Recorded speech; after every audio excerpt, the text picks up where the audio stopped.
কোরবানি ঈদ আসছে এবং এই কোরবানি ঈদ পরবর্তীতে আমাদের চেম্বারে যে ব্যথা রোগীগুলো বেড়ে যায় সেগুলো হচ্ছে গাউটি আর্থ্রাইটিস। সেটা হচ্ছে এই কোরবানির মাংসের অতিরিক্ত খাবারের ব্যবহার। বাংলাদেশ সহ সারা বিশ্বে যে পশুগুলো জবাই হয় অল আর 4 পা বিশিষ্ট, মানে যারা 4 পায়ে হাঁটে তারাই হচ্ছে পশু, এবং হালাল পশু বলা হয়েছে কাদেরকে সেটা ব্যাখ্যা দেওয়া আছে, আমি ওদিকে যাচ্ছি না, এটা আমাদের ইসলামিক বিদ যারা আছেন তারা করবেন। তো আমাদের দেশে গরু, খাসি, ছাগল, ভেড়া, মহিষ এই জাতীয় 4 পা পশু, ইভেন কি ইদানিং উটও দেখি আমরা কোরবানি দেয়। তো কোরবানি এই মাংসটা কে খাবেন কে খাবেন না, খেলে কি হবে, উপকারী থেকে অপকারিতা, এটা নিয়ে আমি ডিটেলস বলবো। আমার কাছে নিয়মিত ব্যথা রুগীরা আসে ডিপিআরসিতে, স্পেশালি বাত ব্যথা অনেক রুগী আসে। তার মধ্যে অন্যতম একটা রোগ হচ্ছে গাউট, এবং এই গাউটই আর্থ্রাইটিস বলি আমরা। আর্থ্রাইটিস মানে জয়েন্টের প্রদাহ।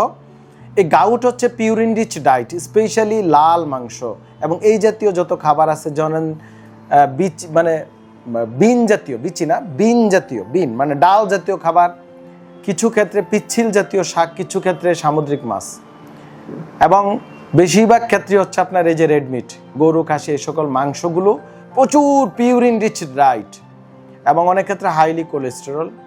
সো এই ডায়েট যদি আপনি একসাথে বেশি খান, কোরবানি ঈদে বুঝে না বুঝে খেয়ে ফেলেন, তখন কিন্তু আপনার প্রচুর ইউরিক অ্যাসিড বডিতে বেড়ে যাবে।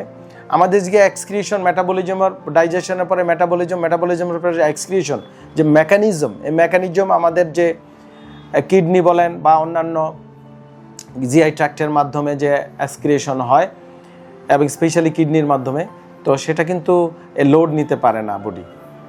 এই জন্য আমাদের এই কোরবানি ঈদে মাংস খাওয়াতে সাবধান হতে হবে। আমরা খাবো অবশ্যই পরিমিত এবং অল্প করে, স্পেশালি যারা ইউরিক অ্যাসিড সমৃদ্ধ খাবার খেলে যাদের শরীরে ব্যথা আছে তারা কিন্তু সাবধান, যারা ব্যথা বেদনা আক্রান্ত আছেন, আর যারা জানেন already you have gouty arthritis, আপনার বাত রোগ আছে, বাত রোগ, তারা এই মাংস খুব 1-2 পিস খেতে পারেন, বা একদিন খেলেন 3 দিন গ্যাপ দিয়ে আবার একটু খেলেন, এভাবে আপনারা খেতে পারেন। এবং কিডনির রোগ না থাকলে পর্যাপ্ত পানি খেতে হবে, হাঁটাহাঁটি করতে হবে, চলাফেরা করতে হবে, না হলে কিন্তু ব্যথা বেদনা বেড়ে যাবে। এবং আমাদের প্র্যাকটিসে আফটার ঈদ আমরা প্রচুর রুগী পাই, ব্যথা বেদনা বেড়ে গেছে, রুগী কাতরাচ্ছে, হাঁটতে পারে না, পায়ের পাতা ফুলে গেছে, লাল হয়ে গেছে, এই সকল সমস্যা দেখা দিতে পারে।